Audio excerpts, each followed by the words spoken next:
What's up, my wizards? It's Dev. From Mtg, we like magic, and we got some Wednesday Guilds of Ravnica spoilers, and there's some good stuff in here, and a lot of it, too.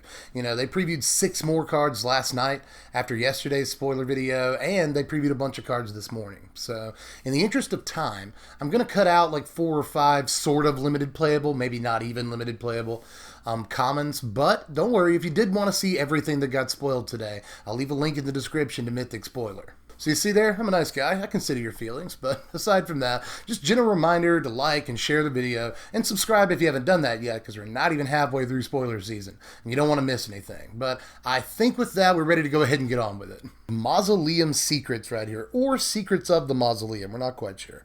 It's 1 and a black for an instant, check that out. Remember that this is an instant, and it's got Undergrowth. Search your library for a black card with converted mana cost less than or equal to the number of creature cards in your graveyard. Reveal it, add it to your hand, and shuffle your library. Okay, so this looks immediately powerful to me. You know, this is easily EDH and Commander playable. Let's get that out of the way. But this has obvious standard and even maybe modern and legacy implications, as far as I can tell. You know, it seems like you'd have to get a bunch of creatures in your graveyard, and this is a fairly hard condition to satisfy and all that. But you don't necessarily have to have a ton of creatures in your graveyard to go get a good card. You know, in Modern, you can go get Death's Shadow, even if all you have in your graveyard is a Street Wraith, and that seems pretty important. Also, obligatory looks like Dredge got a new toy comment, but it's actually for real this time. And in Standard, it looks like Stitcher Supplier gets yet another new toy. That Stitcher Supplier is best friends with a lot of stuff these days. Plus, this can go get a Stitcher Supplier even if you only have 1 creature in your graveyard. If you want to do that, I can see some situations where you might, so there's that too. But later on in the game, this can go get Vraska's Contempts and Vraskas themselves, you know, the new one and the old one. We'll talk about the new one later, don't worry, we'll get to it.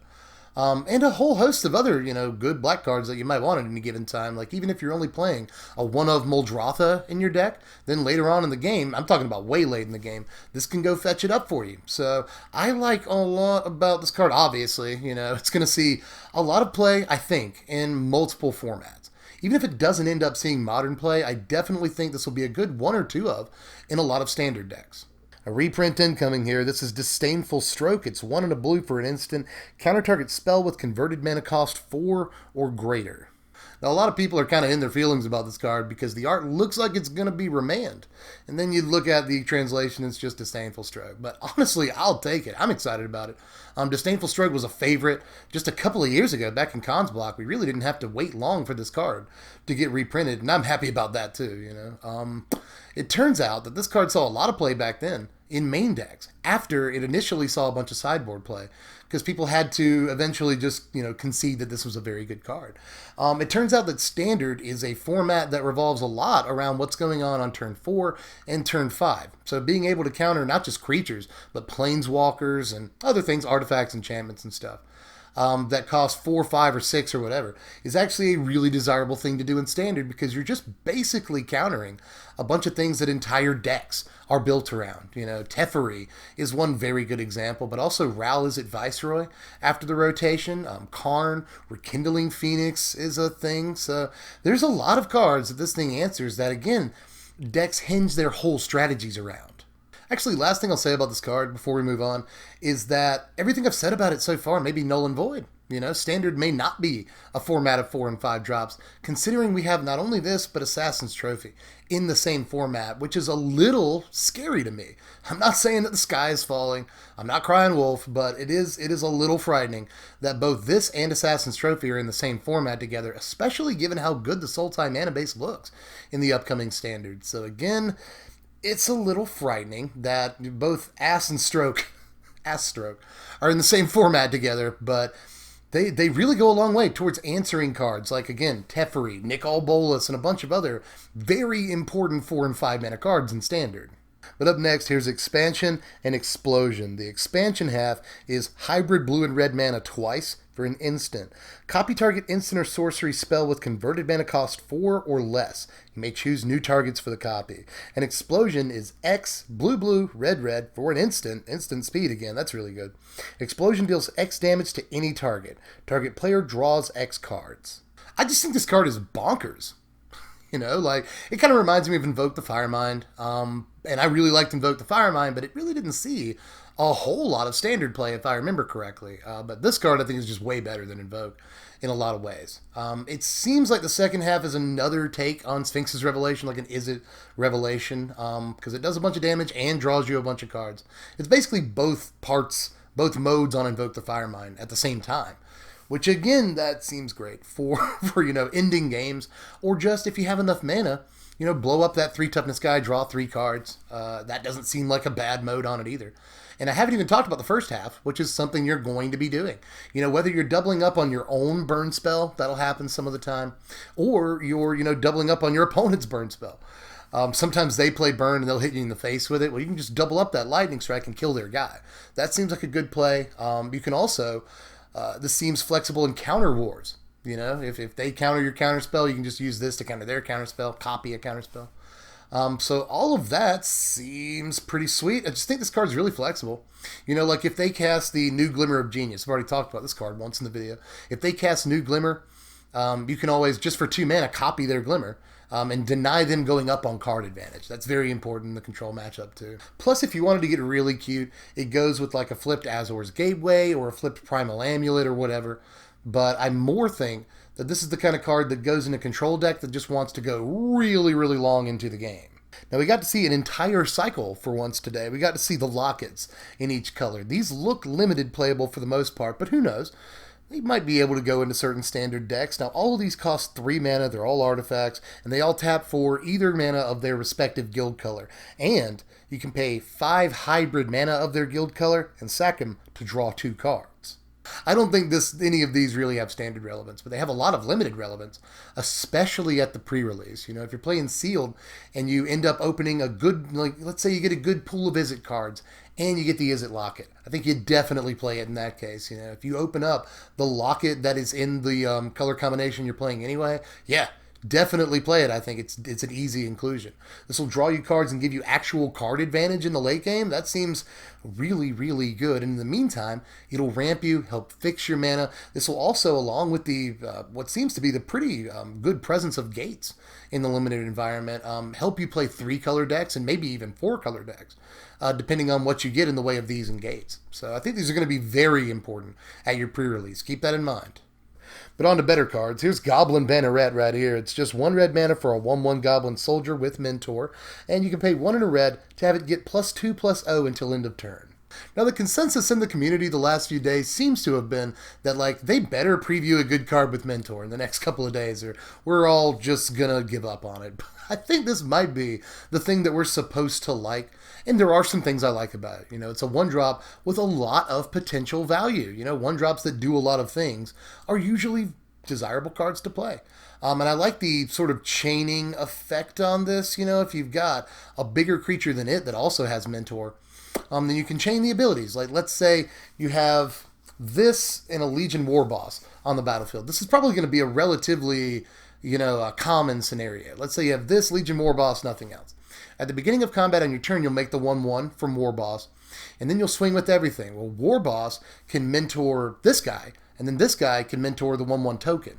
And there's also the fact that this can just mentor stuff by itself if you pump a couple of mana into it.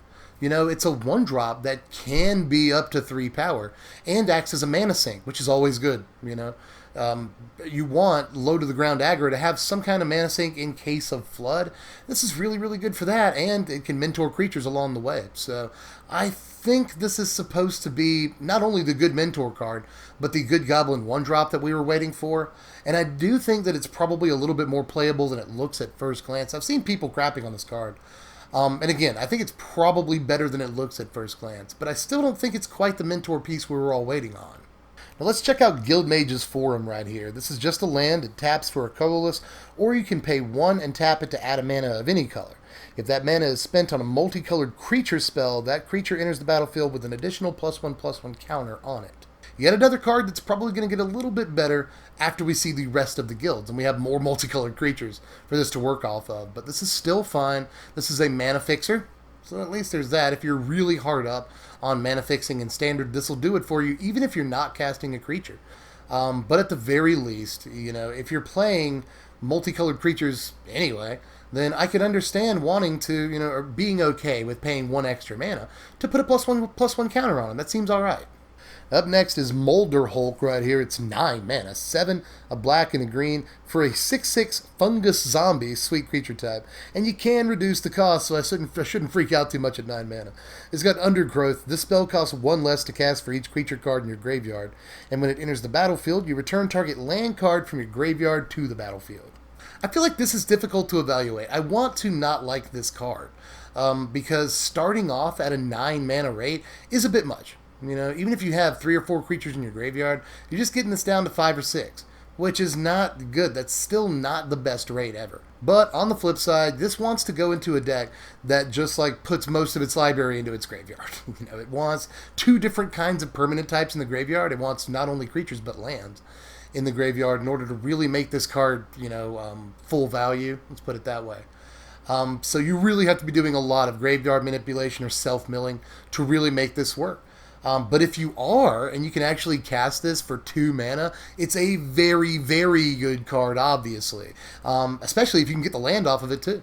This is another card that's just best friends with Stitcher Supplier, So, again, I could see if a graveyard deck that can efficiently and quickly enough dump its library into its graveyard comes along, then this is definitely a very powerful card in that deck. But if the going rate for it turns out to be 5 or 6 mana most of the time, then I don't think it's there.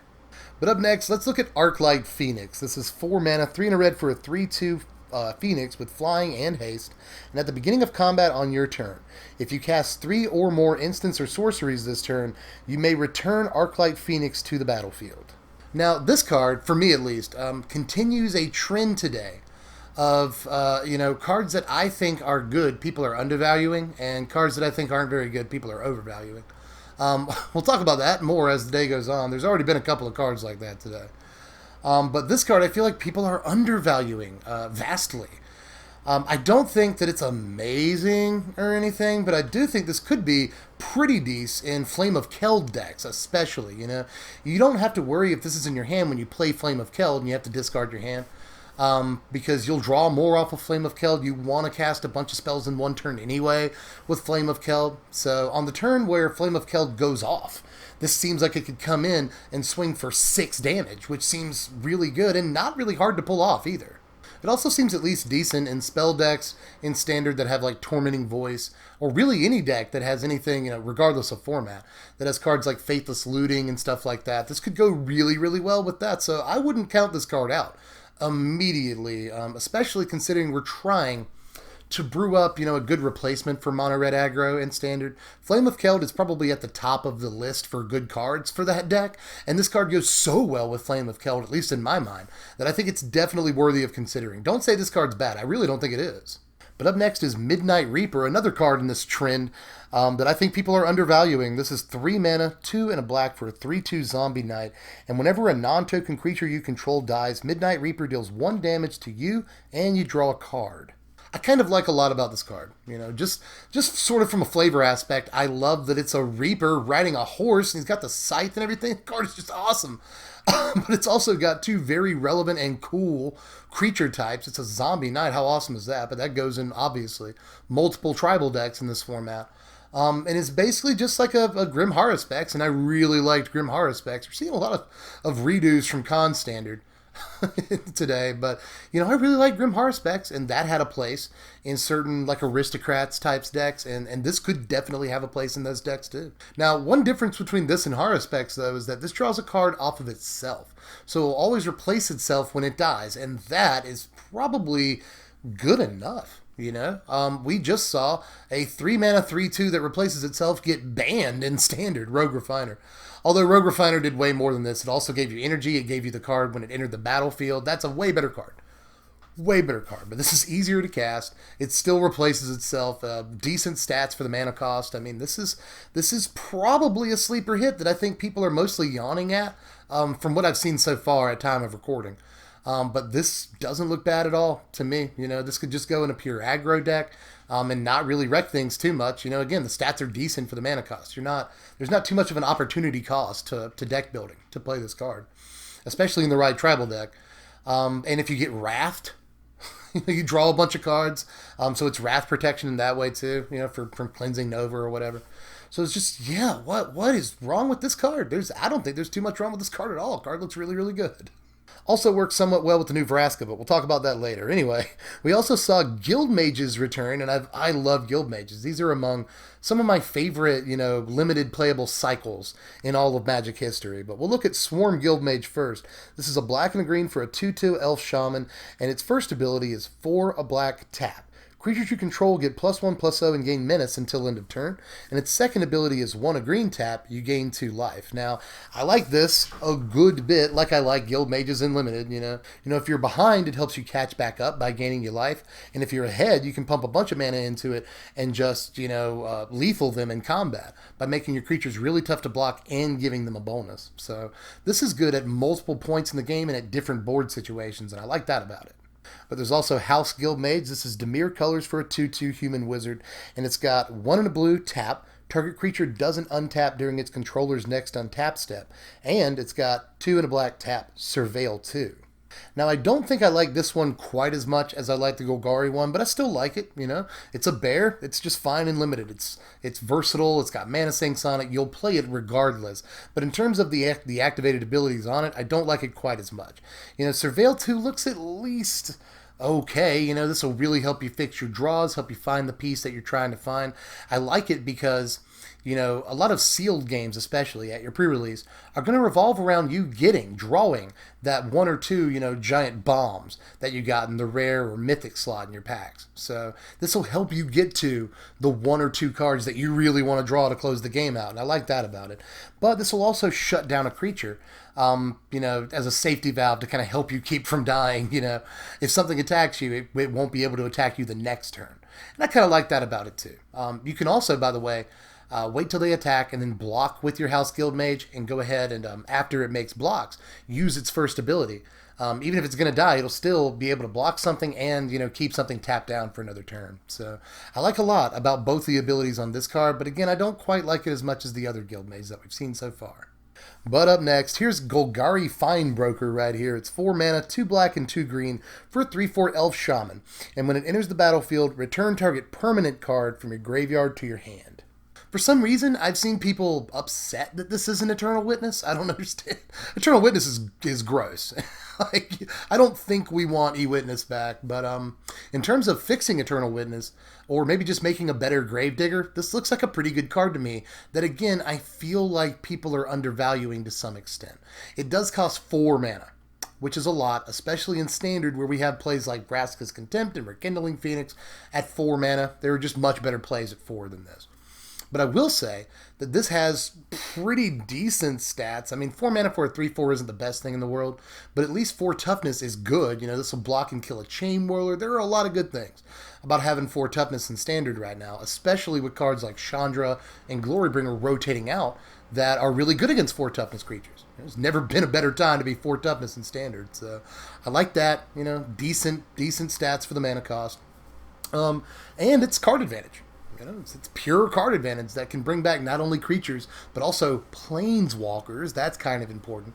But enchantments, legendary enchantments that you may have lost. Maybe they killed your Search for Iskanta. Maybe you're trying to do a Journey to Eternity thing and they were able to foil your plan. This will bring those back as well. Artifacts and stuff that you may have lost. There's just a lot more play on this than it might look like. This is much, much better than Gravedigger, which is one card people have compared it to. And yes, much worse than Eternal Witness, but Eternal Witness is probably a broken card, all things considered. So a worse Eternal Witness actually is praise in some ways. And finally, we've reached the last card today. This is a long video. We've hit Vraska, Golgari Queen. This is 4 mana, 2, a black, and a green for a 4 loyalty planeswalker. +2, you may sacrifice another permanent. If you do, you gain 1 life and draw a card. It's also got -3, destroy target non-land permanent with converted mana cost 3 or less, and -9 is its ultimate. You get an emblem with whenever a creature you control deals combat damage to a player, that player loses the game.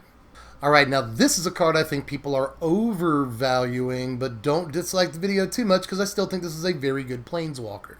Now I do want to clarify, when I say people are overvaluing this card, I mean the seems like vast multitude of people on the interwebs today who are viewing this card as the second coming of Jeebus, and it's not that, but it is a solid planeswalker.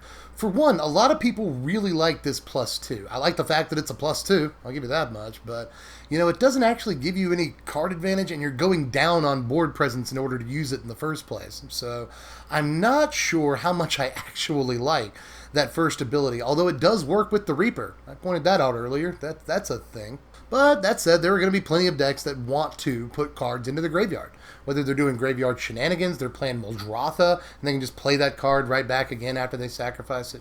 Or they're trying to, put lands into their graveyard for one reason or another. We just saw that giant 9-mana 6/6 thing, that puts a land back into play when it enters the battlefield. So that works with this as well. I mean, there are a couple of interactions you can easily point out just right off the top of your head that this works with. But that said, I think it's much more narrow than the average planeswalker fare. It's not just the immediate slam dunk that a lot of 4-mana planeswalkers like Gideon Ally of Zendikar were. It seems like I'm summing it up, and I haven't even talked about all the abilities yet, which is probably a mistake, As far as the second ability goes, I do like it. But I think it's really contingent on whether or not you're on the play or on the draw.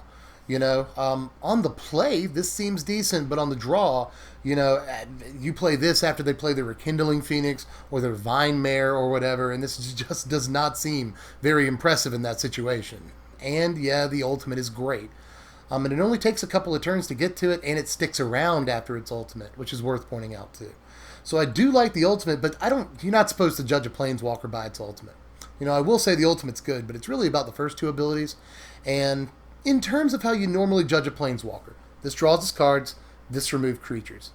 That looks very, very good. But they've narrowed down the scope of relevance here on both abilities enough that I think this is not quite as good as, a very standard playable planeswalker, again, like Gideon would be. I'm comparing this to Gideon mostly because Gideon was the last really crazy 4-mana planeswalker, aside from Chandra, Torch of Defiance. So if you want to compare this to Chandra, do that too. This is nowhere near as good as Chandra, and I think that's obvious. But again, one more time, don't take that to mean I think this is a garbage planeswalker. It's not. It's going to have a lot of play in a very specific Abzan, or Sultai maybe, deck that wants to put cards in the graveyard, wants to sacrifice permanents. I think this could be a very good card. And people are also talking about this in like an Abzan tokens build, where you really mitigate the damage of having to sacrifice something to the first ability. I like that a little bit too, but we got to worry about that in the Chain Whirler format, I would imagine. But that said, her second ability kills the Chain Whirler for you, so there's that too. There's just a lot of, different little sort of metagame corners and edges that this card goes into. So I do think it will see a fair amount of play, but I do think we need to temper our expectations. This is not the next Chandra. It's not the next Gideon, but it is a very solid, constructed, playable planeswalker. But with that said, pretty sure I'm tapped out and finally done recording this video. My monitor turns off in 40 minutes, and my monitor turned off what feels like 40 minutes or an hour ago, so this is probably a long video. Thanks for hanging in there with me, and I'll probably just see you tomorrow. There's going to be spoilers pretty much every day for the next couple of weeks, maybe save for a couple of weekend days. They like to give us a break. So, make sure you check by the channel. Subscribe if you're new and you haven't done that yet to make sure you don't miss any spoilers. Like and share the video, and check out my sponsors over at TCG Player if you want to go ahead and pre-order anything. Boxes of this set are going at $92, $93 with free shipping right now through multiple vendors on TCG Player. So if you're getting excited about the set, you want to go ahead and order some boxes at lower than they're going to end up costing, then hop on over to the first link in the description and get some pre-order product. You can also pre-order a bunch of these singles already, and some of these you might want to do some speculating on, like that new tutor that we saw today, Mausoleum Secrets. Depending on what that's pre-ordering at, you might want to go ahead and put a couple of copies of that in your binder, because a couple of years from now it's going to be worth an awful lot of money, I think. But anyway, long story short, click the link in the description, go to my sponsors, and if you want to throw the channel $1 a month, it would really help out around here, and I'll let you know what decks we're doing the day before we do them. You can participate in polls to vote on what decks you want to see when the season starts. I'll let you know when we're going to do spoiler videos and give you a little insider information about what I'm going to say and all that. So, $1 a month, lots of value, and helps me keep doing this for a living. I really enjoy doing it. So, I'll leave you a link down there in the description to the Patreon if you're interested, but in that case, I'm pretty sure I'm done. Go down there in the comments section and let me know how you felt about all these cards. What am I under and overvaluing? I seriously think that Phoenix is better than you think it is. But what am I undervaluing and overvaluing? And we'll have a conversation. But with that, pretty sure I'm tapped out, so I'll catch you cats later. I'm Dub from The Place. Thanks for watching, my wizards. No matter what you do, make sure you spread love and be kind.